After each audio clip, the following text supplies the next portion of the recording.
മുഅദ്ദിൻ റസൂൽ സല്ലല്ലാഹു അലൈഹി വസല്ലം ബിലാൽ ബിൻ റബാഹ റളിയല്ലാഹു അൻ. എത്യോപ്യയിലെ റബാഹിന്റെ മകൻ, ഹുമാമയുടെ മകൻ, റബാഹ് എന്ന ഉപ്പയുടെയും ഹുമാമ എന്ന് പറയുന്ന ഉമ്മയുടെയും മകൻ.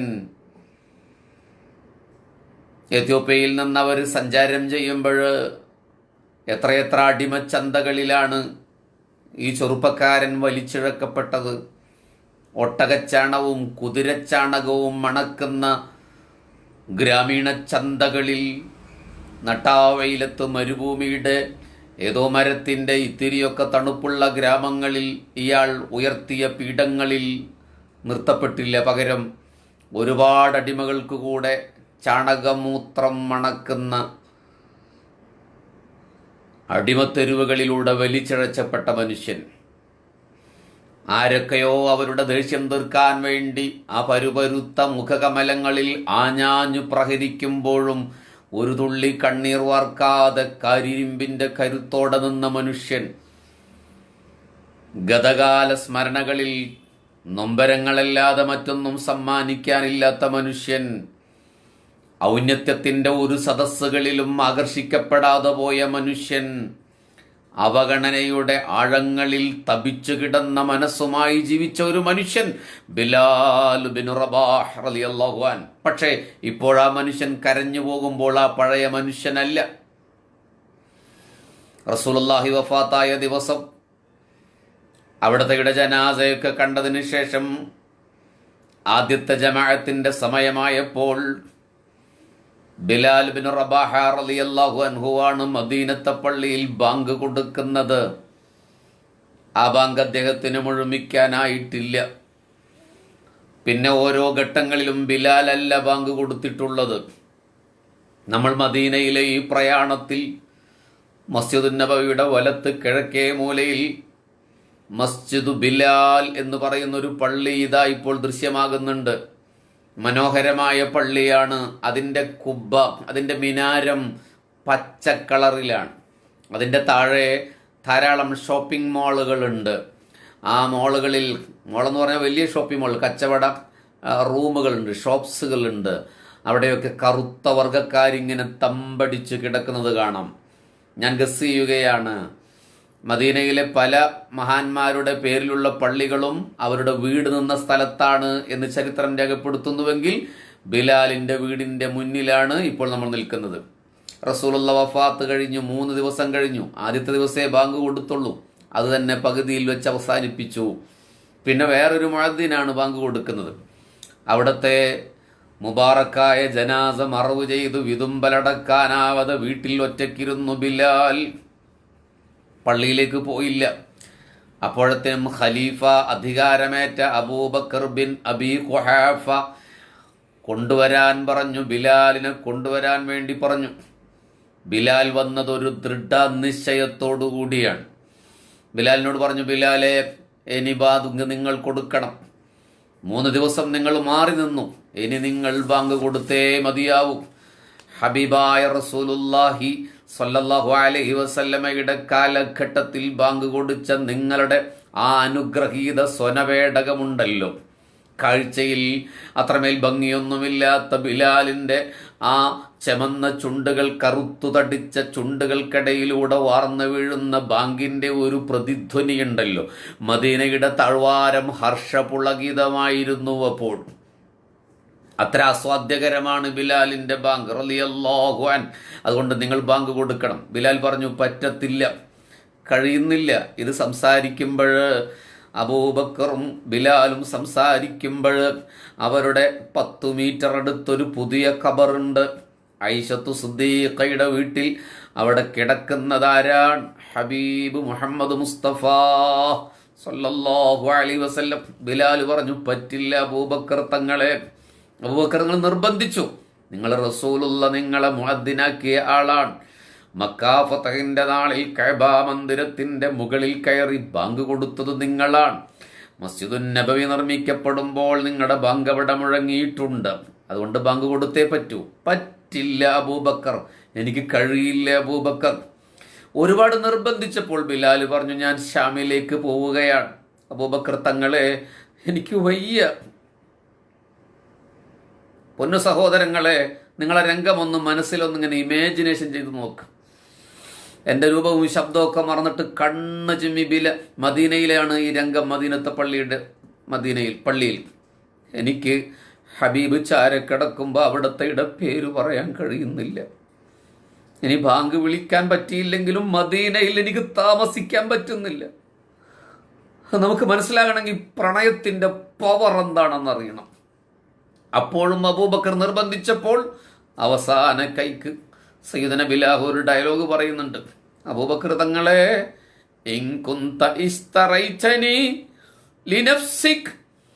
നിങ്ങൾ എന്നെ വാങ്ങിയത് പൈസ കൊടുത്ത് വാങ്ങിയത്. ആ ചരിത്രം നിങ്ങൾക്ക് അറിയുന്നത് കൊണ്ട് ഞാൻ അതിലേക്ക് ഇപ്പോൾ മദീനത്ത് നമ്മൾ മക്കയിലേക്ക് പോകുന്നില്ല. ഉമയ്യത്തിന്റെ കിങ്കരന്മാർ ഫതഹായിന്റെ മണലാരണ്യത്തിൽ പാറക്കല്ല് നെഞ്ചത്ത് കയറ്റിവെച്ച് ആഞ്ഞാഞ്ഞടിക്കുന്നുണ്ട് ഈ ബിലാലിനെ റളിയല്ലാഹു അൻഹു. അപ്പൊ അബൂബക്കർ തങ്ങളാണ് പൈസ കൊടുത്ത് വാങ്ങിയത്. അത് ഓർമ്മിച്ചിട്ട് ബിലാൽ പറയാണ്, നിങ്ങളുടെ ആവശ്യത്തിന് വേണ്ടിയിട്ടാണ് നിങ്ങൾ എന്നെ പൈസ കൊടുത്ത് വാങ്ങിയതെങ്കിൽ, അത് നിങ്ങളുടെ അടിമപ്പണിക്കാണെങ്കിൽ. ബിലാലിനെ വാങ്ങിയിട്ട് സ്വതന്ത്രനാക്കുകയാണ് അബൂബക്കർ റളിയല്ലാഹു അൻഹു ചെയ്തത്. അടിമ ജോലിക്ക് ഉപയോഗിച്ചിട്ടില്ല, ഒരു സെക്കൻഡ് പോലും ഉപയോഗിച്ചിട്ടില്ല. അബൂബക്കർ, അങ്ങനെയാണെങ്കിൽ നിങ്ങൾ എന്നെ പിടിച്ചു വെക്ക്, ഞാൻ നിങ്ങളുടെ അടിമയാണ്. യജമാനനെ കൽപ്പിക്കൂ, എന്നോട് ബാങ്ക് വിളിക്കാൻ കൽപ്പിക്കൂ. അബൂബക്കർ, ഇവിടെ തന്നെ നിൽക്കൂ എന്ന് നിങ്ങൾ എന്നോട് കൽപ്പിക്കൂ. അടിമത്വഭാവം ബിലാലിൽ വന്നു. നിങ്ങൾ ഉടമയാണെങ്കിൽ, നിങ്ങൾ എന്നെ പൈസ കൊടുത്ത് വാങ്ങിയതാണെങ്കിൽ നിങ്ങൾ എന്നോട് കൽപ്പിക്കും. ആ വാക്ക് അബൂബക്കർ റളിയല്ലാഹു അൻഹു സഹിക്കാനായില്ല. ഹൃദയം പൊട്ടിയ വർത്തമാനം അബൂബക്കർ റളിയല്ലാഹു അൻഹു സഹിക്കാനായില്ല. ബിലാൽ ഇബ്നു റബാഹനെ തന്റെ നെഞ്ചത്തേക്ക് ചേർത്ത് പിടിച്ചു അബൂബക്കർ. അബൂബക്കർ റളിയല്ലാഹു അൻഹു സെമിറ്റിക് അറബിയാണ്. ആപ്പിൾ പൂവിന്റെ മനോഹരിതയുള്ള ഒരു സെമിറ്റിക് അറബിയാണ് അബൂബക്കർ സിദ്ദീഖ് റളിയല്ലാഹു അൻഹു. ചേർത്ത് പിടിച്ച കവിളണകളിൽ തുരുതുര ചുംബിച്ചിട്ട് പറഞ്ഞു, വല്ലാഹ് യാ ബിലാൽ, വല്ലാഹി വല്ലാഹി. അബൂബക്കർ, ബിലാലെ നിങ്ങൾ അങ്ങനെ പറയരുത് കേട്ടോ. എന്നാൽ വസ്തറൈതുക ഇല്ലാ ലില്ലാഹ്, അള്ളാഹുവിന് വേണ്ടിയല്ലാതെ, അള്ളാഹുവിൻ്റെ പ്രതിഫലം ലഭിക്കാനല്ലാതെ ഞാൻ അടിമയായിട്ട് വാങ്ങിയിട്ടില്ല. അതുകൊണ്ട് പൊയ്ക്കോളൂ. ഇനി ഖലീഫ എന്ന നിലക്കോ നിങ്ങളെ പൈസ കൊടുത്ത് വാങ്ങിയ ആൾ എന്ന നിലക്കോ കൽപ്പിക്കാൻ ഞാൻ ആളല്ല. പൊയ്ക്കോളൂ ബിലാൽ, നിങ്ങളുടെ സ്വന്തം ഇഷ്ടപ്രകാരം പൊയ്ക്കോളൂ. ആ യാത്ര പറച്ചിലാണത്. ആ യാത്ര പോകുന്ന ബിലാലിനെയാണ് നമ്മൾ മദീനയിൽ വെച്ച് ഇപ്പോൾ കണ്ടത്. റസൂലുള്ളാഹിന്റെ റൗള ശരീഫിൽ സലാം ചൊല്ലി എത്ര നേരമാണ് ഇങ്ങനെ നിന്നറിയില്ല. അബൂബക്കർ തങ്ങൾക്ക് മനസ്സിലായി ബിലാൽ ദേഷ്യം കൊണ്ട് പറഞ്ഞ വാക്കല്ല അത്. യജമാനനെ കൽപ്പിച്ചാലും എന്ന് പറഞ്ഞത്, ആ വാക്ക് പറഞ്ഞാൽ അബൂബക്കർ വിട്ടയക്കും എന്ന് ഉറപ്പുള്ളത് കൊണ്ടാണ്. മരുഭൂമിയിലൂടെ ഇങ്ങനെ പോവുകയാണ് ബിലാൽ. 1500-ലേറെ മൈലുകൾക്കപ്പുറമുള്ള ഷാമിലേക്ക്. ഹബീബിങ്ങളെ, ഞാൻ ഒരുപാട് ആലോചിച്ചൊരു സംഭവമാണത്. ബിലാൽ എന്തിനാണ് ആ പ്രണയത്തിൻ്റെ രാക്കുയിൽ, എന്തിനാണ് മദീനയിലെ ഈന്തയോലകളുടെ ഹരിതചാമരങ്ങൾക്ക് താഴെ നിന്ന് ദൂരെ ദൂരെ ഷാമിലേക്ക് ഒറ്റപ്പെട്ട് ഏകാന്തനായി പോയത്? 1000 വട്ടം നമ്മൾ ആലോചിക്കേണ്ട ഒരു കാര്യമാണ്. എന്തിനായിരിക്കും ബിലാൽ പോയത്? ഞാനും നിങ്ങളും എപ്പോഴും ആഗ്രഹിക്കുന്നത് എന്താണ്? മദീന കാണണം. ഇതിന് താഴെ വരുന്ന കമൻസുകളിലൊക്കെ നിറഞ്ഞു നിൽക്കുന്നത് എന്താണ്? മദീന കാണാൻ ഒന്ന് ദുആ ചെയ്യണേ എന്നാണ്. പക്ഷെ ആ മദീനയിൽ നിന്ന് ബിലാൽ പോവുകയാണ്. That's a chemistry of love. ഇത് പ്രണയത്തിൻ്റെ ഒരു രസതന്ത്രമാണ്. നമുക്കത് അക്സെപ്റ്റ് ചെയ്യാൻ കഴിയില്ല. ഇങ്ങനെ ഒരു പൊതുവേദിയിൽ വെച്ച് പറയാൻ പറ്റുമെന്ന് എനിക്കറിയില്ല. പ്രണയം എന്ന് പറയുന്നത് ഫ്രെയിമുകൾക്ക് അതീതമായ ഒരു സംഭവമാണ്. ഹുബ്ബുൻ നബി സല്ലല്ലാഹു അലൈഹി വസല്ലം എന്ന് പറയുന്നത് അതിന് നമുക്കൊരു ഫ്രെയിം ഇടാൻ പറ്റത്തില്ല. എൻ്റെ മനസ്സിലെ സ്നേഹമായിരിക്കില്ല നിങ്ങളുടെ മനസ്സിൽ, നിങ്ങളുടെ മനസ്സിലെ സ്നേഹമായിരിക്കില്ല എൻ്റെ മനസ്സിൽ. അബൂബക്കർ റളിയല്ലാഹുവിൻ്റെ വികാരമായിരിക്കില്ല ഉമർ റളിയല്ലാഹുവിന്. ഇമാം മാലിക് തങ്ങൾ ചെരുപ്പിട്ടിട്ടില്ല എന്ന് നമ്മൾ കഴിഞ്ഞ ദിവസം പറഞ്ഞല്ലോ. ചെരുപ്പിടൽ തെറ്റായിട്ടാണ്. ഇമാം മാലിക്കിനേക്കാൾ മഹാന്മാരായ ചില ആളുകൾ അവിടെ ചെരുപ്പിട്ടിട്ടുണ്ട്. അപ്പോൾ ഇമാം മാലിക് ചെരുപ്പിടാതിരുന്നത്?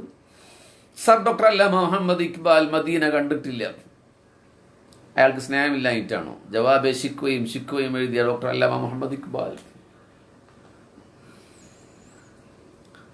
ഒരു കടലാണ് മുഹബ്ബീങ്ങളെ. ഹുബ്ബെന്ന് പറയുന്നത് ഒരു കടലാണ്.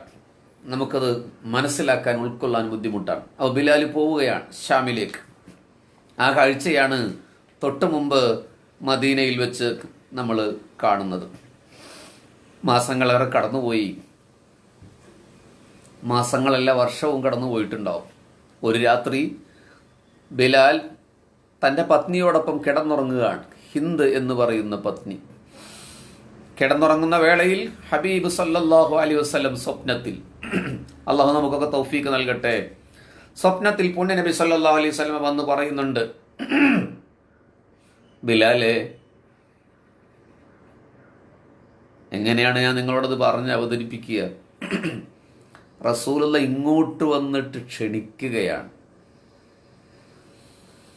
തന്നെ കാണാൻ ഇങ്ങോട്ട് വന്ന് റസൂൽ ക്ഷണിക്കണമെങ്കിൽ ബിലാൽ ബിൻ റബാഹയുടെ മഹത്വം എന്താണെന്ന് ആലോചിച്ച് നോക്കും.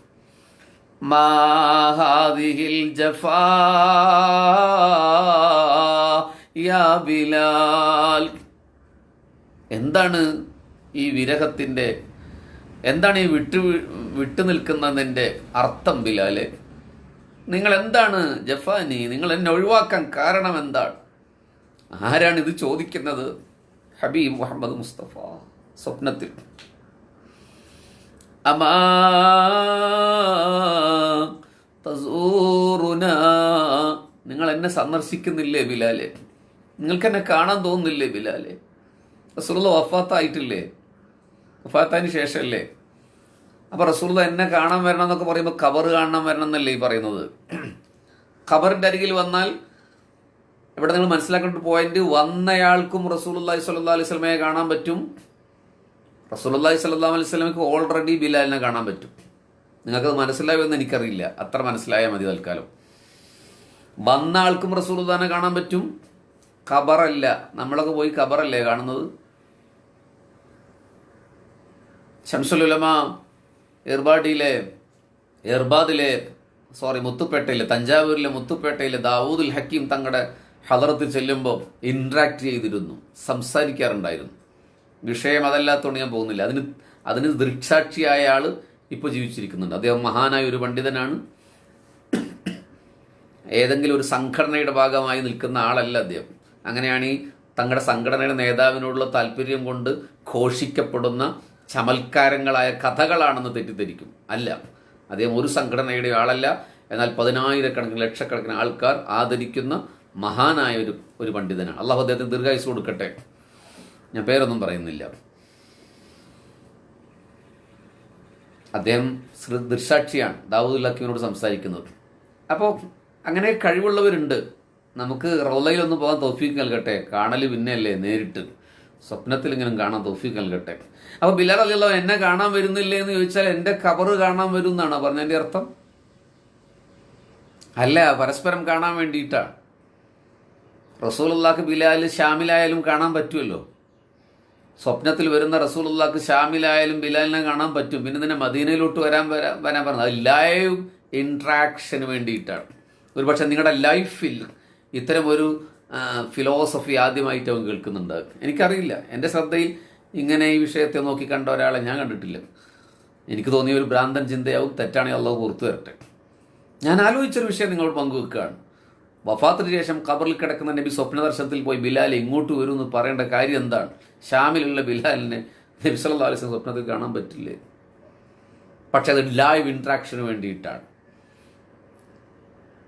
ഈ സ്ട്രീമിങ് കഴിഞ്ഞ് നിങ്ങൾ ഒറ്റയ്ക്കിരുന്ന് ആലോചിച്ച് നോക്കും. ഏതായാലും ബിലാൽ ഞെട്ടി ഉണരുകയാണ്. ഹബീബ് തന്നെ ക്ഷണിക്കുകയാണ്.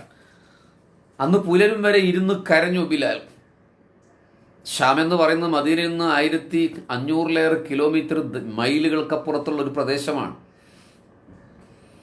ഒട്ടകത്തെ റെഡിയാക്കി 40 ദിവസത്തെ വഴിദൂരമുണ്ട് ഷാമിൽ നിന്ന് ഇങ്ങോട്ട്. ഒട്ടകം ഇങ്ങനെ കണ്ടിന്യൂസ് ആയി സഞ്ചരിക്കാൻ പറ്റത്തില്ലല്ലോ. 7 ദിവസം കഴിയുമ്പോൾ അല്ലെങ്കിൽ ഒരു ദിവസം കഴിയുമ്പോൾ വിശ്രമിക്കണ്ടേ. അങ്ങനെ 40 ദിവസം. നമ്മൾ കേരളത്തിൽ 1500 മൈൽ 2000 മൈലും ചിന്തിച്ചു നോക്കൂ. കാസർഗോഡ് മുതൽ കന്യാകുമാരി വരെയുള്ള, ട്രിവാൻഡ്രം വരെയുള്ള കിലോമീറ്റർ എത്രയാണ് നിങ്ങൾക്കറിയോ? ഏകദേശം ഒരു 700-800 കിലോമീറ്റർ വരത്തുള്ളൂ. അതിൽ കൂടുതലില്ല. കേരളത്തിലൊരു അങ്ങേയറ്റം അങ്ങനത്തെ. അതിൻ്റെ ഇരട്ടി നിങ്ങൾക്ക് കൂട്ടി നോക്ക്. അപ്പം യാത്ര തുടർച്ചയായ യാത്രയല്ല, വിശ്രമിക്കേണ്ടി വരും. അങ്ങനെ ബിലാൽ തൻ്റെ ഭാര്യയോട് യാത്ര പറഞ്ഞ് തൻ്റെ ഒട്ടകപ്പുറത്ത് ഷാമിൽ നിന്ന് വർഷങ്ങൾക്ക് ശേഷം വരികയാണ് അൽ മദീനത്തുൽ മുനവ്വറയിലേക്ക്. ഞാനെപ്പോഴും ആലോചിച്ച് നോക്കുന്നത്, നമ്മൾ മദീനയിൽ ഇങ്ങനെ നിന്ന് കണ്ണ് ഇമ്മി ആലോചിക്കുകയാണ്. ഷാമിൽ നിന്ന് ബിലാൽ പുറപ്പെടുമ്പോൾ എങ്ങനെയായിരിക്കും രംഗം? ആ മനസ്സിങ്ങനെ തപിക്കുന്നുണ്ടാകില്ലേ തൻ്റെ നായകനെ കാണാൻ വേണ്ടിയിട്ട്? ക്ഷണിച്ചു പോകുന്ന അതിഥിയാണ്. നമ്മളൊക്കെ ക്ഷണിക്കാതെ, റസൂലുള്ള ക്ഷണിക്കാതെ പോകുന്ന ആളുകളാണ്. ഖ്വാജ അജ്മീർ മൊയ്നുദ്ദീൻ ചിസ്തി പലരെയും ക്ഷണിക്കാറുണ്ടത്രേ, ക്ഷണിച്ചിട്ട് പോകാറുണ്ടത്രേ. നമ്മളെ റസൂലുള്ള ഒരിക്കലെങ്കിലും മോനെ ബഷീറെ ഒന്ന് കാണാമായോ മദീനയിലേക്കെന്ന് പറഞ്ഞിട്ടുണ്ടോ? ഒരു ക്ഷണവുമില്ലാതെ നമ്മൾ ചെല്ലുന്ന ആൾക്കാരാണ്. ബിലാൽ ക്ഷണിക്കപ്പെട്ട് വരുമ്പോൾ ഈ 1500 മൈൽ സഞ്ചരിക്കുമ്പോൾ അദ്ദേഹത്തിൻ്റെ മനസ്സിൻ്റെ വികാര താരള്യം എന്തായിരിക്കും? ആ ഹൃദയത്തിൻ്റെ നിമ്നോന്നതികൾ എന്തായിരിക്കും? എനിക്ക് അങ്ങനെയൊക്കെ നോക്കിക്കാണാൻ ആഗ്രഹിക്കുന്ന ഒരാളാണ്. അത്രയും ദൂരം അദ്ദേഹം ഒറ്റയ്ക്ക് യാത്ര ചെയ്യാണ്. തപിക്കുന്ന മനസ്സുമായിട്ടാണ് അവർ. അദ്ദേഹത്തിൻ്റെ മനസ്സിലൂടെ ഓർമ്മകൾ ഇരമ്പിപ്പാഞ്ഞു പോയിട്ടുണ്ടാവും. ഒരിക്കൽ അബൂദർ ഗിഫാരി റളിയല്ലാഹു അൻഹു ബിലാലിനെ കറുത്തവളുടെ പുത്ര എന്ന് വിളിച്ചു. എന്തോ ഒരു ദേഷ്യമെന്നോ പെട്ടെന്ന് പറഞ്ഞു പോയതാണ്. അങ്ങനെ പറഞ്ഞപ്പോൾ ബിലാൽ റളിയല്ലാഹുവിന് അത് സഹിക്കാൻ കഴിഞ്ഞില്ല. ഉമയ്യത്തിൻ്റെ ചാട്ടവാറടിയും കരിങ്കല്ലിൻ്റെ ദണ്ഡനമൊക്കെ ഏറ്റുവാങ്ങിയ ബിലാലിന് പക്ഷേ ഒരു വാക്കിൻ്റെ നൊമ്പരം സഹിക്കാൻ കഴിഞ്ഞില്ല. പൊട്ടിക്കരഞ്ഞു. അബൂദർ ഗിഫാരി റളിയല്ലാഹു അൻഹു എന്ന് പറഞ്ഞ പ്രതാപിയായ സഹാബിയാണ്. The legend of Islamic history എന്നറിയപ്പെടുന്ന സഹാബിയാണ്. റസൂലുള്ള ഒറ്റക്ക് പുനരുത്ഥാനത്തിന് വരും എന്ന് പറഞ്ഞ സഹാബിയാണ്. റബദ എന്ന മണൽക്കാട്ടിൽ ഒറ്റക്ക് കിടന്ന സഹാബിയാണ്. ഖലീഫമാരുടെ കാലത്ത് നവോത്ഥാന നായകൻ എന്ന പേരിൽ നിന്ന് മദീനയിൽ നിന്ന് നാട് കടത്തപ്പെട്ട സഹാബിയാണ്. ധീരനായ സഹാബിയാണ്. ഗിഫാർ എന്ന് പറയുന്ന ഒരു ഗോത്രത്തിൻ്റെ കൊള്ളത്തലവനായിരുന്നു. ബിഫോർ ഇസ്ലാം അദ്ദേഹം ഇസ്ലാമിലേക്ക് വരുന്നതിന് മുമ്പ് കാട്ടുകൊള്ളക്കാരനായിരുന്നു. അപ്പോൾ ആള് പ്രതാപിയ, അങ്ങനത്തെ ഒരു മനുഷ്യനാണ്. റസൂലുള്ളാഹിയോട് വന്ന് പുണ്യൻ ബിലാൽ പറഞ്ഞു, റളിയല്ലാഹു അൻ, യാ റസൂലല്ലാഹ്, ഈ ഇസ്ലാമിലേക്ക് വരുമ്പോൾ എനിക്കൊരു പ്രതീക്ഷ ഉണ്ടായിരുന്നത് ഇവിടെ സമഭാവനയാണ്, വിഭാഗീയതയില്ല എന്നൊക്കെയാണ്. ഞാൻ അവഗണനയുടെ ആഴങ്ങളിൽ കിടന്നു വന്നയാളാണ്. പക്ഷേ കറുത്തവൻ്റെ പുത്ര എന്ന് എന്നെ അബൂദർ വിളിച്ചു നബിയെ. എനിക്ക് സഹിക്കാൻ പറ്റുന്നില്ല നബിയെ. അള്ളാഹുവിൻ്റെ റസൂലിന് അത് സഹിക്കാൻ കഴിഞ്ഞില്ല. എവിടെ അബൂദർ ഗിഫാർ? പുണ്യ നബി സല്ലല്ലാഹു അലൈഹി വസല്ലം വിളിച്ചു. അബൂദർ എടുത്തു വന്നപ്പോൾ പറഞ്ഞ വാക്ക് എന്താണെന്നറിയോ? അബൂദറെ, കുഫ്രിയത്തിൻ്റെ അവസാനത്തെ അടയാളം ഇപ്പോഴും നിങ്ങളിൽ ബാക്കിയുണ്ട്. യാ അല്ലാഹ്, ഗീബത്ത് പറഞ്ഞതിനെ കുറിച്ചാണ്, ഒരു മനുഷ്യന് ഇഷ്ടമില്ലാത്തതിനെ സംസാരിച്ചതിനെ കുറിച്ചാണ് ആ വാക്ക്. ഞെട്ടിപ്പോയി അബൂദർ ഗിഫാർ റളിയല്ലാഹു അൻഹു. ബിലാലിനെ ഇങ്ങനെ അടുത്ത് എന്നിട്ട് പറഞ്ഞു, ബിലാലെ മാപ്പ് നൽകണം, ബിലാലെ തെറ്റുപറ്റിയതാണ്. അവരുടെ മനസ്സിലൊന്നും അപ്പോൾ ആഢ്യ മനോഭാവം ഇല്ല, സന്ദർഭവശാൽ അങ്ങനെ പറഞ്ഞു പോയതാണ്. അതുകൊണ്ട് ബിലാലെ, ഞാൻ ഈ മരുഭൂമിയിൽ മലർന്ന് കിടക്കാം ബിലാൽ, നിങ്ങൾ അങ്ങയുടെ കറുത്ത പരുപരുത്ത കാൽപാദം കൊണ്ട് എൻ്റെ നെഞ്ചത്തും മുഖത്തും ചവിട്ടു ബിലാൽ. നിങ്ങൾക്ക് ദേഷ്യം തീരുന്നത് വരെ എന്നെ ഒന്ന് ചവിട്ടു ബിലാൽ. ഒരു മഹാപ്രവിശ്യയുടെ അധിപനായിരുന്ന അബൂദർ ഗിഫാർ എന്ന് പറയാം. എന്നിട്ട് മരുഭൂമിയിലേക്ക് അദ്ദേഹം ചെരിഞ്ഞു വീഴാൻ പോയപ്പോൾ ബിലാൽ ഓടിച്ചൊന്ന് പിടിച്ചു, കെട്ടിപ്പിടിച്ച് അബൂദർ ഗിഫാരിയെ ചുംബിച്ചു. എന്നിട്ട് പറഞ്ഞ, അബൂദർ തങ്ങളെ, നിങ്ങൾ നിലത്ത് കിടക്കുകയോ ഞാൻ അങ്ങയെ ചവിട്ടുകയോ വേണ്ട കേട്ടോ. ഞാൻ എൻ്റെ വിഷമം കൊണ്ട് റസൂലുള്ളാഹിയോട് പറഞ്ഞതാണ്. ഇപ്പം എനിക്ക് പ്രശ്നമില്ല. ഇത് കണ്ട് തൻ്റെ പ്രിയപ്പെട്ട സഹാബാക്കൾ കെട്ടിപ്പിടിച്ചുമ്മ വയ്ക്കുന്നത് കണ്ട് തൊട്ടയപ്പുറത്ത് ആദരവായ റസൂൽ സല്ലല്ലാഹു അലൈഹി വസല്ലമ നിറഞ്ഞ കണ്ണുകളോടെ അത് കണ്ടു നിന്നു. ഞാൻ ചില ഓർമ്മകളുടെ ഇരമ്പലുകൾ ബിലാലിനെ എങ്ങനെയൊക്കെ ഇൻഫ്ലുവൻസ് ചെയ്യിപ്പിച്ചിട്ടുണ്ടാവും എന്ന് പറയാൻ വേണ്ടി അങ്ങനെ പറഞ്ഞതാണ്. മക്കം ഫതഹിന്റെ നാളിൽ വിജിഗീഷുവായി ദിഗ്വിജയിയായി പ്രവാചകൻ മക്കയിലേക്ക് പ്രവേശിച്ചു. കഅബ മന്ദിരത്തിൻ്റെ ഉള്ളിൽ കയറി നിസ്കാരം നിർവഹിച്ച് അവിടെ ചെയ്യേണ്ട ചില പ്രാഥമികമായ കർത്തവ്യങ്ങളും ശുദ്ധീകരണ പ്രക്രിയകളും ചെയ്തു പുറത്തേക്കിറങ്ങി. ആഹ്ലാദഭരിതമാണ് മക്ക. ഇസ്ലാമിൻ്റെ യശോധന്യമായ വെള്ളക്കൊടികൾ പാറുകയാണ്. അപ്പോൾ പ്രവാചകൻ ഒരു പ്രഖ്യാപനം, എവിടെ ബിലാൽ, എവിടെ? ആ ആൾക്കൂട്ടത്തിന്റെ നടുവിൽ നിന്ന് ആ കുറിയ മനുഷ്യൻ, എത്യോപ്യക്കാരനായിരുന്ന അടിമയായിരുന്ന സയ്യിദുനാ ബിലാൽ റളിയല്ലാഹു അൻഹു വന്നു. എന്നിട്ട് ബിലാൽ റളിയല്ലാഹു അൻഹു മുത്തുനബി പറയുകയാണ്, ബിലാലെ കഅബയുടെ മുകളിലേക്ക് കയറും, എന്നിട്ട് ഇസ്ലാമിന്റെ വിജയപ്രഖ്യാപനം നടത്ത്. ലാ ഇലാഹ ഇല്ലല്ലാഹ് എന്ന അമരനാഥം ജബൽ ഉമറിന്റെയും ജബലുൽ കഅബയുടെയും ജബൽ ഖുബൈസിന്റെയും ഉച്ചിയിൽ കിടന്ന് പ്രശോഭിക്കട്ടെ. നിങ്ങൾ തൗഹീദിന്റെ മുദ്രാവാക്യം വിളിക്കും. നോക്കൂ, നിങ്ങൾ ഇസ്ലാമിന്റെ ഏറ്റവും ഉജ്ജ്വലമായ ദിവസത്തിന്റെ വിക്ടറി ഡേയുടെ സെലിബ്രേഷന്റെ അന്ന് ചരിത്രത്തിലെ സെമിറ്റിക് അറബിയായ അബൂബക്കറിനെ അല്ല റളിയല്ലാഹു അൻഹു മുത്തുനബി വിളിക്കുന്നത്. ധീരനായ അലി റളിയല്ലാഹു അൻഹുവിനെ അല്ല വിളിക്കുന്നത്. ഖത്താബിന്റെ മകൻ ഉമറിനെ അല്ല റളിയല്ലാഹു അൻഹും വിളിക്കുന്നത് അധസ്ഥിതനായി പിറന്ന, ഇപ്പോഴങ്ങനെ പറയാൻ പാടില്ല, പരിചയപ്പെടുത്താൻ വേണ്ടി പറയാം, അധസ്ഥിത ഗോത്ര പാരമ്പര്യത്തിൽ വളർന്നു അവഗണനയുടെ ചുടുനിലങ്ങളിലൂടെ സഞ്ചാരം ചെയ്ത, കുതിരാലയങ്ങളുടെയും ഒട്ടകാലയങ്ങളുടെയും ചാണകക്കൂമ്പാരങ്ങളിൽ അന്തിയുറങ്ങേണ്ടി വന്ന, പാർശ്വവൽക്കരിക്കപ്പെട്ട അപരവൽക്കരിക്കപ്പെട്ട ആ ജന്മത്തെ ചേർത്ത് പിടിച്ച് മുത്തുനബി പറഞ്ഞു, നിങ്ങൾ വിളിച്ചു പറ ലാ ഇലാഹ ഇല്ലല്ലാഹ്. കഅബയിലേക്ക് ഇങ്ങനെ കയറാൻ ബിലാൽ ശ്രമിച്ചു. പരുപരുത്ത മനുഷ്യൻ, കഴിയുന്നില്ല. ഹബീബായ നബി തന്റെ കൈ ഇങ്ങനെ വെച്ചു, നൂറാനിയത്തിന്റെ കൈകൾ. എന്നിട്ട് ബിലാലിനോട് പറഞ്ഞു, ചവിട്ടു ബിലാൽ, എന്നിട്ട് കയറ് മുകളിലേക്ക്. ബിലാൽ ത്രസിച്ചു പോയി. ആരുടെ കയ്യിൽ? ഹബീബായ നബിയുടെ കയ്യിൽ ചവിട്ടാനോ? ഹബീബാ നബി ഉത്തരവിട്ടു, ചവിട്ടു, നിങ്ങൾ കഅബയുടെ മുകളിൽ ചവിട്ടാൻ പോവുകയാണ്. പിന്നെയാണ് എൻ്റെ കൈ. ഹബീബിന്റെ ഉത്തരവ് വന്നപ്പോൾ പിന്നെ പാലിക്കാതിരിക്കാൻ കഴിയില്ല. കയ്യിൽ ചവിട്ടി കഅബയുടെ മുകളിൽ പോയി ഇസ്ലാമിന്റെ വിജയപ്രഖ്യാപനം നടത്തുന്ന മനുഷ്യന്റെ ചിത്രം ഒന്ന് ആലോചിച്ച് നോക്ക്. എന്തൊരു രോമാഞ്ചമായിരിക്കും. കേൾക്കുന്നവർക്ക് മാത്രമല്ല, അദ്ദേഹത്തിന് പോലും. ഗോത്രം മഹിമയുടെ മഹാ ആഢ്യ മനോഭാവം പുലമ്പുന്ന അറബികൾക്ക് മുന്നിൽ നിന്നുകൊണ്ടാണ് എത്യോപ്യയിലെ ഏതോ ഗ്രാമത്തിൽ പുഴുവിനെ പോലെ ജീവിച്ച ആ മനുഷ്യൻ ലാ ഇലാഹ ഇല്ലല്ലാഹ് എന്ന് ഹബീബായ നബിയെ സാക്ഷി നിർത്തി പ്രഖ്യാപിക്കും. ഒരു മനുഷ്യന് ലഭിക്കാൻ കഴിയുന്ന ഏറ്റവും വലിയ അനുഗ്രഹമാണ്. Philip K Hitti the history of Arab എന്ന ഗ്രന്ഥത്തിൽ ഈ രംഗം ആവേശത്തോടെ പറഞ്ഞ് ഞാൻ മുമ്പൊരിക്കൽ പറയുന്നുണ്ടായി. Without palace, without a bodyguard, without standing army, without a fixed deposit, Muhammad Prophet Muhammad is only wonderful man in world history, a legend of world history. Philip K Hitti ത്രസിച്ചു പോയ രംഗമാണ് ഞാൻ പറയുന്നത്. നമ്മുടെ ബിലാൽ റളിയല്ലാഹു അൻഹു തിരിച്ചു മടക്ക യാത്രയിൽ അത് ആലോചിക്കുന്നുണ്ടാകില്ലേ? അദ്ദേഹം 40 ദിവസത്തെ യാത്രയ്ക്ക് ശേഷം മദീനയിൽ എത്തിച്ചേരുകയാണ്. മദീന സുഖസുഷ്പതിയിൽ ഉറങ്ങുന്ന ഒരു പതിര പിന്നിട്ട 4-ാം യാമത്തിലാണ്. സുബഹിയോടെ ഏതാണ്ട് അടുത്ത സമയം. അപ്പോൾ അബൂബക്കർ റളിയല്ലാഹു അൻഹു ഉണ്ട് പള്ളിയിൽ. ബിലാലിനോട് ബാങ്ക് വിളിക്കാൻ പറയുന്നു. ഒരു അഭിപ്രായ പ്രകാരം ഹസൻ ഹുസൈൻ റളിയല്ലാഹു അൻഹു പറഞ്ഞു എന്നുണ്ട്. ആര് പറഞ്ഞു എന്നത് അവിടെ നിൽക്കട്ടെ. ബിലാൽ പറഞ്ഞു, ഞാൻ ബാങ്ക് കൊടുക്കാൻ വേണ്ടി വന്നതല്ല, ഹബീബിനെ കാണാൻ വേണ്ടി വന്നതാണ്. സലാം പറഞ്ഞ് ഏറെ നേരം കണ്ണീര് വാർത്ത റസൂലുള്ളാഹിനോട് സംസാരിച്ചു. ആ ഖബർ ഷരീഫിന്റെ മുന്നിൽ നിന്ന് ആത്മകഥം ചെയ്തു ബിലാൽ റളിയല്ലാഹു. ഓർമ്മകൾ ഇരമ്പി വരാതിരിക്കുമോ? ബിലാലിനെ ചേർത്ത് നടന്നുപോയ മദീന അൽ മുനവ്വറയുടെ മണ്ണല്ലേ. പക്ഷെ നിർബന്ധത്തിന് വഴങ്ങി അന്ന് സുബഹി ബാങ്ക് കൊടുക്കും. നമ്മൾ പലവട്ടം കേട്ടതാ. ഞാൻ വേറൊരു വൈകാരിക തലത്തിൽ നിന്ന് പറയാം. ബാങ്ക് വിളിക്കത് പൂർത്തീകരിക്കാൻ ബിലാലിന് കഴിയുമോ? ഞാനും ആലോചിച്ചു റൗളയിൽ എത്തുമ്പോഴൊക്കെ, ഇവിടുത്തെ ഇക്കാലത്തെ മുഅദ്ദിൻമാർ എങ്ങനെയാണ് അശ്ഹദു അന്ന മുഹമ്മദ് റസൂലുള്ളാഹി എന്ന് പറയുക?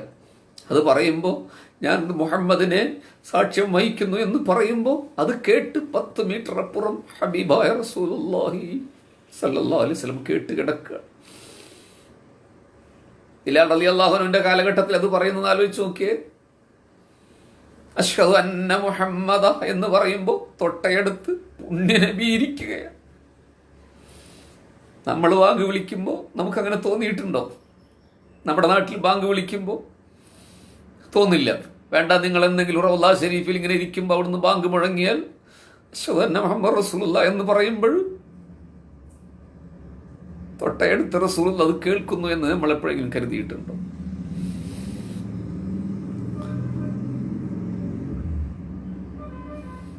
ബിലാൽ അഷ്ഹദു തന്നെ പറയുമ്പോൾ ഹബീബായ റബി ഖബർ ഷരീഫിലുണ്ട്. എന്താണ് ബിലാലിൻ്റെ മനസ്സിലപ്പോൾ തോന്നിയ വികാരമെന്ന് എനിക്കിപ്പോൾ പറയാൻ പറ്റത്തില്ല. ബിലാൽ എന്തിനാണ് അഷ്ഹദു അന്ന മുഹമ്മദ് എന്ന് പറഞ്ഞ് അവസാനിപ്പിക്കാതെ ബോധരഹിതനായി വീണുപോയത്? എനിക്ക് പറയാനറിയില്ല. പ്രഭാഷകന്മാരുടെ അവരുടെ മികവിൽ പറഞ്ഞ കുറേ കാര്യങ്ങളുണ്ട്, എനിക്കത് പറയാൻ ധൈര്യം വരുന്നില്ല. ഞാൻ പറഞ്ഞാലത് തെറ്റാവുമെന്ന് എനിക്കറിയില്ല. എനിക്ക് തോന്നുന്നു ബിലാൽ അപ്പോൾ ഹബീബായ നബിയെ കാണുന്നുണ്ടാകണം. ഹബീബായ നബി ബിലാലിന്റെ ബാങ്ക് കേട്ട് ചിരിക്കുന്നത് കണ്ടപ്പോൾ ബിലാലിന് നിയന്ത്രണം വിട്ടുപോയിട്ടുണ്ടാവും. അതുകൊണ്ടായിരിക്കും ബിലാൽ വീണുപോയത്. ആ പുലർച്ചയ്ക്ക് തന്നെ ബിലാൽ മടങ്ങുകയാണ്. തൂലികകൾ നൃത്തം ചെയ്ത മദീനത്തുൽ മുനവ്വറ ആളുകൾ കാണാൻ കൊതിച്ച് ഹൃദയത്തിന് ചിറകു തുന്നി പറന്നുപോയി റൗള ഷരീഫിന്റെ മുകളിൽ ഒന്ന് വീണെങ്കിലെന്ന് ആഗ്രഹിക്കുന്ന മദീനത്തുൽ മുനവ്വറയിൽ നിന്ന് പ്രണയത്തിന്റെ രാക്കുയിൽ സലാം പറഞ്ഞു വിട പറയുക. നിൽക്കാൻ പറ്റുന്നില്ല. That's a chemistry of love. ഷാമിലേക്ക് പോയി. സലാത്തിൽ മാത്രമാണ് ഷാമിൽ അദ്ദേഹം ജീവിച്ചത്. കുറെ വൈകിയില്ലേ? ബിലാലിന്റെ വീട്ടിൽ നമുക്ക് ഇറങ്ങാം. അവിടുത്തെ ഇടമരണത്തിന്റെ തലേ രാത്രി രോഗാവസ്ഥയിൽ കിടക്കുന്ന, മരണം ഉറപ്പായ വേളയിൽ ഹിന്ദിനെ വിളിച്ചു പറഞ്ഞു തൻ്റെ ഭാര്യയെ, ഞാൻ പോവുകയാണ്, എനിക്ക് പോകാൻ സമയമായി. ബിലാലിനോടുകൂടെ ഊഷ്മളമായ ജീവിതം ജീവിച്ച പത്നി പറഞ്ഞു, വാ കർബ, എൻ്റെ ദുഃഖമേ, റസൂലുള്ളാന്റെ മുഅദ്ദിനെ, റസൂലുള്ളാന്റെ പൂങ്കുയിലേ, ഷാമിൽ വന്നു ഒറ്റപ്പെട്ടും നിങ്ങൾ എന്നെ സ്നേഹിച്ച് ജീവിച്ചു. എനിക്കറിയാം നിങ്ങൾ മദീനത്ത് നിൽക്കാത്തത് എന്താണ്, പക്ഷെ ഇപ്പം നിങ്ങൾ എന്നെ ഇട്ട് പോവുകയാണ്. അപ്പോൾ പറഞ്ഞു, എനിക്ക് നിന്നേക്കാൾ വലിയ ഒരാളെ കാണണം. ഖദൻ അൽഖൽ അഹിബ്ബാ വ മുഹമ്മദൻ വസുഹ്ബാ. എനിക്ക് എൻ്റെ അഹിബ്ബായിങ്ങളെ കാണണം, എൻ്റെ മെഹബൂബിങ്ങളെ കാണണം, ഹബീബ് സല്ലല്ലാഹു അലൈഹി വസല്ലമയെ കാണണം. അവരെന്നെ വിളിക്കുന്നു. റസൂലുള്ള വന്ന് വിളിച്ചിട്ടുണ്ടാവും, ഫാത്തിമ ബീവിയെ വിളിച്ചതുപോലെ. അത്ര ഇൻറ്റിമസി ആയിരുന്നു ഹബീബായ നബിയും ബിലാൽ റളിയല്ലാഹു അൻഹു. പറഞ്ഞു തീർക്കാനാവില്ല. അതുകൊണ്ട്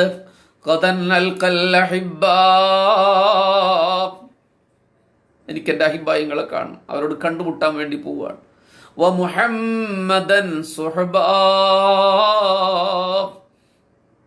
ഇന്നാരും കമൻറ്റ് ചെയ്യുന്നില്ലല്ലോ. നിങ്ങൾ തരിച്ചു പോയി എന്ന് എനിക്ക് തോന്നുന്നുണ്ട്. ഇന്നലെ കമൻറ്റുകളുടെ ബഹളമായിരുന്നു. ഇപ്പോഴും ആളുകൾ 500-ലേറെ ആളുകളുണ്ട്, ആരും കമൻറ്റ് ചെയ്യുന്നില്ല. സാരമില്ല, ചെയ്യാൻ വേണ്ടി പറഞ്ഞതല്ല, കമൻറ്റ് ചെയ്യണ്ട, ചെയ്യാൻ വേണ്ടി പറഞ്ഞതല്ല.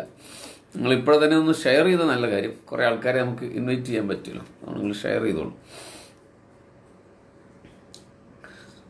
ബിലാൽ റളിയല്ലാഹു അൻഹു മരണത്തിൻ്റെ തലേന്നാൾ പറഞ്ഞ കാര്യം നമുക്ക് സ്വപ്നത്തിലെങ്കിലും ഹബീബായ നബി ഒന്ന് കാണാൻ പറ്റുമോ? ഹബീബിങ്ങളെ, നമ്മുടെ എന്താ പറയുക, അനസ് റളിയല്ലാഹു അൻഹു പറയുന്ന ഒരു കാര്യം പറഞ്ഞാൽ നിങ്ങൾ കരഞ്ഞ് പൊളിച്ചു കളയും.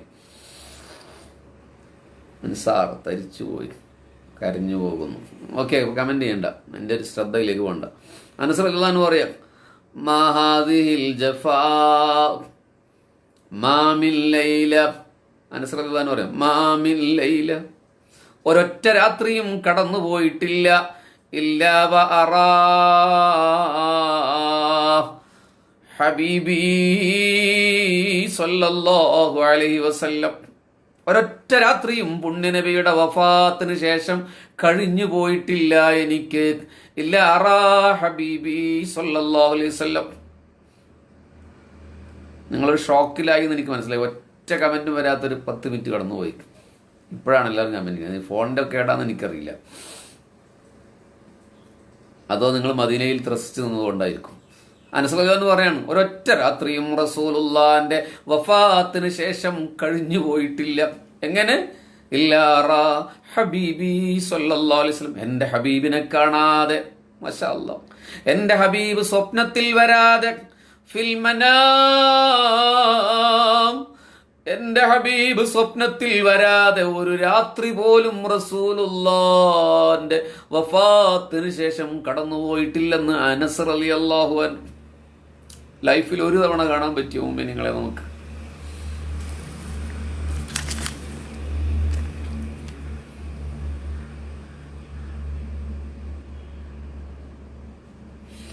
കേൾക്കാൻ പറ്റിയിട്ടില്ല. നമുക്ക് ബിലാലിൻ്റെ വീട്ടിൽ നിന്ന് ഇറങ്ങാൻ സമയമായി. ബിലാലിനെ അങ്ങനെ നിസ്സാരക്കാരനായി കാണുന്നു. എൻ്റെ ഹൃദയത്തെ വല്ലാതെ ത്രസിപ്പിച്ചു കളഞ്ഞ സ്വഹാബിയാണ് ബിലാൽ റളിയല്ലാഹു. പലരെക്കുറിച്ചും പല പല ചിന്തകളാണ് നമുക്കുള്ളത്. പല സ്വഹാബിയെക്കുറിച്ചും സ്വർഗത്തിൽ കണ്ടാൽ ഒന്ന് വാരി പുണർന്ന് ആ കറുത്ത ചുണ്ടിൽ ഒരു ഉമ്മ വെക്കാൻ ആഗ്രഹിക്കുന്ന സ്വഹാബിയാണ് ബിലാൽ, അല്ലേ? നമ്മൾ ഈ ബംഗാളികളൊക്കെ ഇവിടെ വരുമ്പോൾ അവർ വല്ല മൈൻഡും ചെയ്യാറുണ്ടോ? നിങ്ങൾ അങ്ങനെ പെട്ടെന്ന് മനസ്സിലാകാൻ വേണ്ടി പറയും.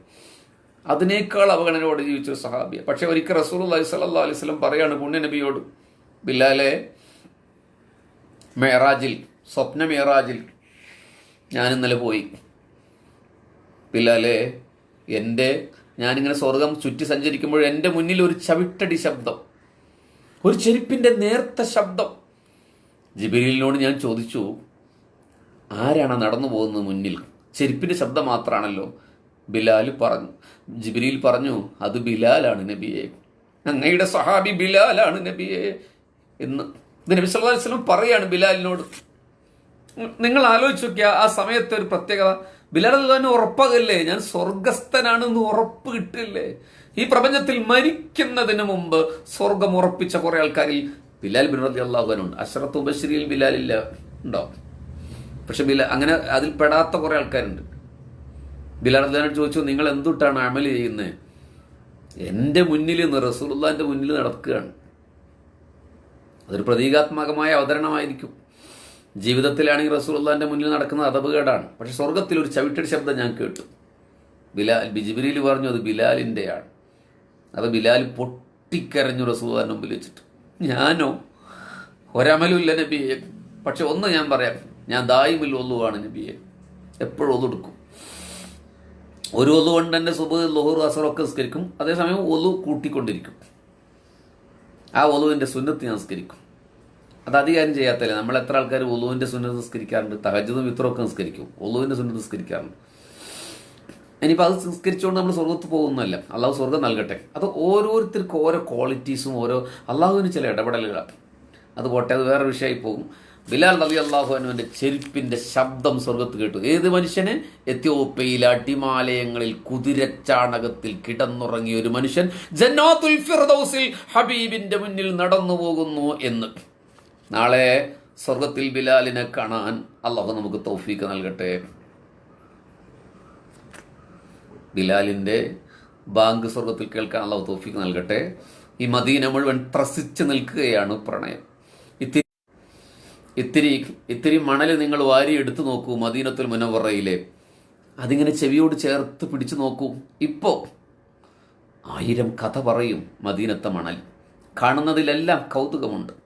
യാ അല്ലാ, മദീനയിൽ ഞങ്ങൾക്ക് ശരീരം കൊണ്ടുപോകാൻ. ഇപ്പം ഞങ്ങൾ കുറേ സമയമായി റൗള ബിലാലിൻ്റെ അടുത്ത് തന്നെയായിരുന്നു. എനിക്കത് മനസ്സിലായി, ഫീൽ ചെയ്തു. പടച്ചവനെ, നീ അതിന് പ്രതിഫലം നൽകണേ തമ്പുരാൻ, ഞങ്ങൾക്ക് നീ ഇഖ്ലാസ് നൽകണമേ തമ്പുരാൻ. ഞാൻ പറഞ്ഞല്ലോ, ഇങ്ങനെ ഒരു ദുആ ഇഷ്ടപ്പെടാത്തതുകൊണ്ടാണ് ദ്വാരക്കാത്തത്. ഒറ്റക്കുള്ള പ്രാർത്ഥനകളിൽ നിങ്ങൾ എന്നെയും ഞാൻ നിങ്ങളെ ഉൾപ്പെടുത്തും. ഹബീബ് നമ്മളെ സ്വീകരിക്കട്ടെ. ബിലാലിൻ്റെ പള്ളിയിൽ പോകണം. ആ മുറ്റത്ത് ഇങ്ങനെ കറുത്ത വർഗ്ഗക്കാരുടെ കൂട്ടത്തിൽ ഇങ്ങനെ ഒരു കട്ടനടിച്ചിട്ട് ഇങ്ങനെ ഇരിക്കണം. എല്ലാ ജാടയുടെ ഉടയാടകളും മാറ്റിവെച്ച് അവിടെ ഇരിക്കുമ്പോൾ, പടച്ചവനെ, ഇവിടെ ബിലാൽ റളിയല്ലാഹു അൻഹുവിൻ്റെ വീടായിരുന്നു എന്ന് ഓർമ്മ വരുമ്പോൾ പ്രസിച്ചു. നമുക്കൊരു മണ്ണായി ജനിക്കായിരുന്നില്ലേ മദീനത്തെ? നമുക്കൊരു പ്രാവായി ജനിക്കായിരുന്നില്ലേ മദീനത്ത്? ഈ 14 നൂറ്റാണ്ട് കഴിഞ്ഞ് ആഖിർ സമാനിൽ വെറുതെ ജനിച്ചു പോയില്ലേ? എന്നാലും റസൂലുള്ളാഹിനെ കാണാതെ പോലും നമ്മൾ ഒരുപാട് സ്നേഹിക്കാൻ ശ്രമിക്കുന്നില്ലേ? യാ അല്ലാഹ്, ഞങ്ങളെ കബൂൽ ചെയ്യണേ തമ്പുരാനെ. ഞങ്ങളുടെ പ്രയാസങ്ങൾ തീർക്കണമേ. ഞങ്ങളുടെ പ്രവാസികൾക്കെല്ലാം സംരക്ഷണവും നൽകണമേ. Thank you. ബഷീർ ഫൈസി ദേശമംഗലം.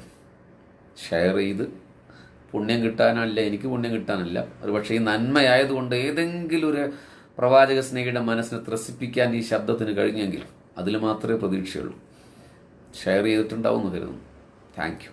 നാളെ നമുക്ക് മറ്റൊരു വീട്ടിൽ മരിച്ചിട്ടില്ലെങ്കിൽ വീണ്ടും കാണാം. അസ്സലാമു അലൈക്കും.